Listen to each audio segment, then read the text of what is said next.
What's going on, everybody? Today I'll be reviewing the Rebel V4 after about 20 miles, so a very early preliminary first impressions. Fun fact, I got these early and on sale. I never made a running shoe video, but I do enjoy running and I'm currently in a marathon prep. So it kind of works out. I'm testing it out, posting a video to YouTube, giving some unbiased thoughts as I paid for this shoe with my own money. But yeah, a little bit on the story. These release March 1st for a price of $140, and HibitSports.com loaded these up a month early and they were 20% off.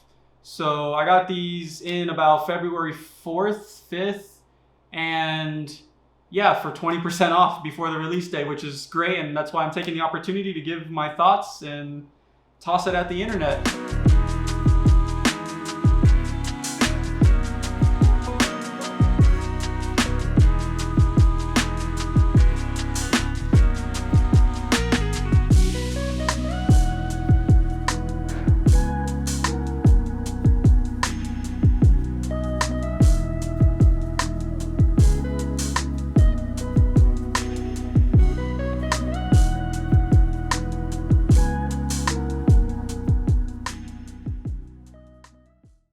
Okay, yeah, some details of the shoe.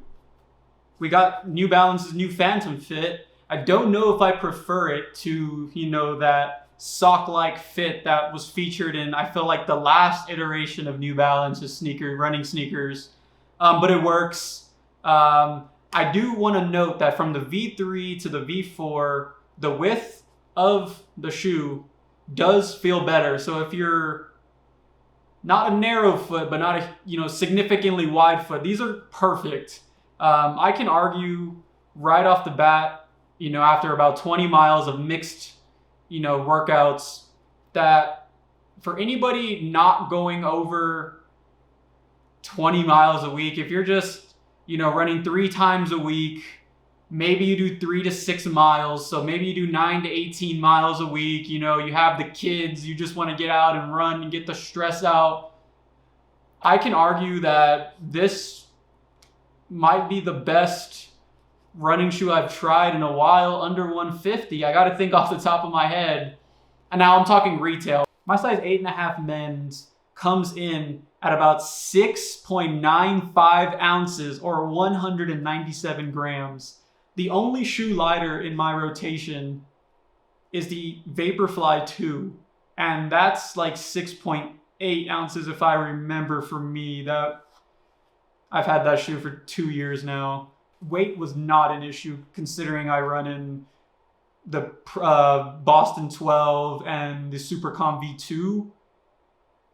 Those are probably 2.5 ounces, heavier than this, and even the Elite that I have yet to go on a long run in has about an ounce on this. You can put these on, you barely notice they're there, and you can fly. Cushion is very good. Big improvement to me over the V4, where I thought the V3 was kind of this nimble, more maneuverable Pegasus. I keep comparing it to the Nike Pegasus, but really, like, with owning a Pegasus and owning the V3 of the Rebel, the comparison is there for me. But with this version, I noticed that with my true to size, my toes go, to about a finger's width from the top. Yet I feel a lot more room, not snugness. It's not loose per se. I know some people have been having some comments about it being slightly wide to where they have some wiggle room. They fit great. So far I've done 20 miles roughly. I think I've totaled up about 19.75, give or take. Traction held up great. I love this outsole. Definitely looks like you can get, the classic 3 to 350 to 400 miles on them. I'm curious with this new midsole blend how it will hold up in terms of, bottoming out before the outsole does, which I find in a lot of sneakers, mainly in the last 2 to 4 years prior. I think nowadays the shoes I've been running in and the rotation I haven't had that issue. But so far, welcome upgrades. I did a hill workout in these, performed nicely. The grip is great. In the B-roll with the snow outside that was just playing, I mean, I never lost traction. I was gripping on, you know, the pavement, which was wet, it's a little icy, snowy. It does not have a plate, and it is a PIBA blend fuel cell, unlike the SC Elite, which is full PIBA. But yeah, it has a 6mm drop on the midsole, from the back to front. This colorway is very minimal. I do prefer the other colorways that are going to release on newbalance.com.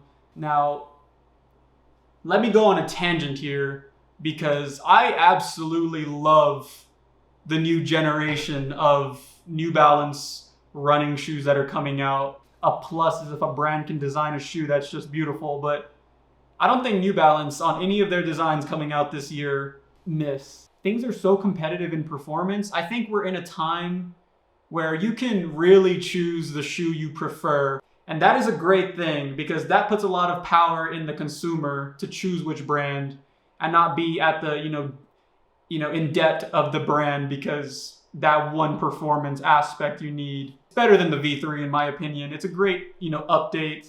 Now you can get into the politics of Rebel V3 on sale for 50% off versus this at full price. That's preference. I didn't run in the V3 enough.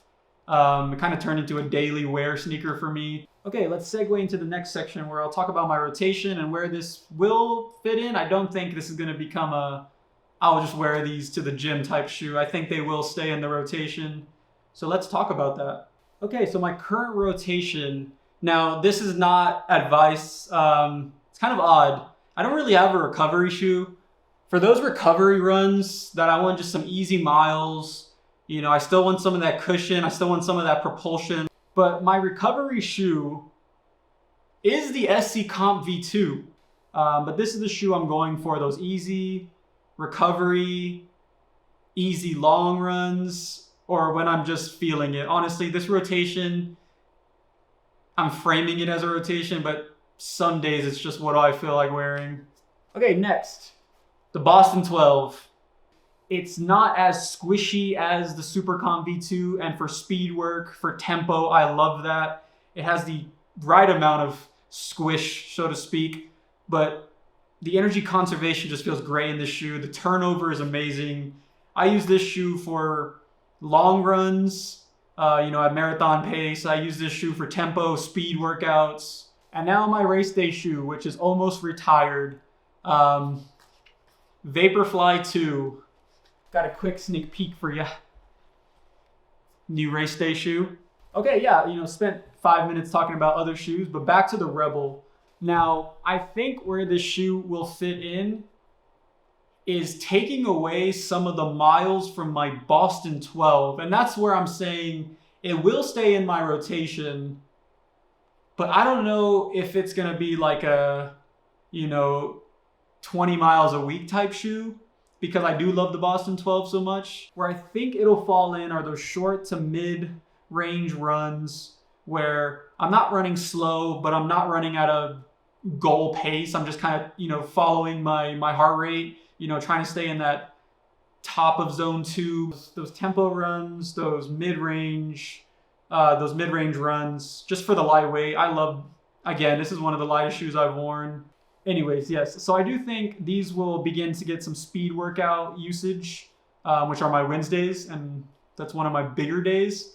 So maybe that means the Boston 12 will take a level down, because I run those into the ground. Personally, I'm going to put more miles in and give another verdict, maybe not in a video, but in my mind.